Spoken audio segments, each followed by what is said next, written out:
hakta söyleyin. Ayrılık acı ölümdü, gitti baktım neyleyin. Yüreğimde tüyün oldu, beni yakıp yandırdı. Birdir şalayın karşı, deliyetti öldürdü. Oğrayın oğrayın bakın yarım, öz yaşların dökün yarım. Bin tüyüme cevap verme, yüreğimi yakın yarım.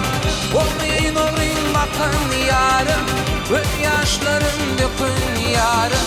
Bin tüyüme cevap verme, yüreğimi yakın yarım.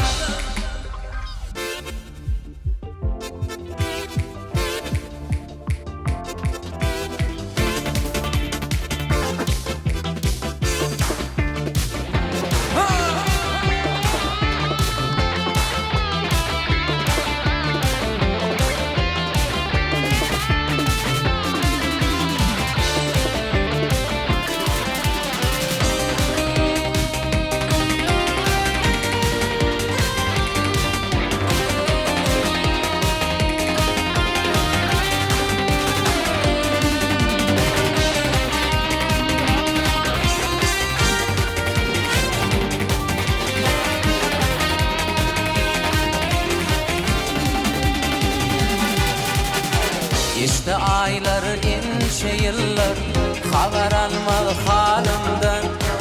Bugün morzumin söyünüm, geçip gitti yanımdan. Ağlayarım gece gündüz, yaştan dolu gözlerim.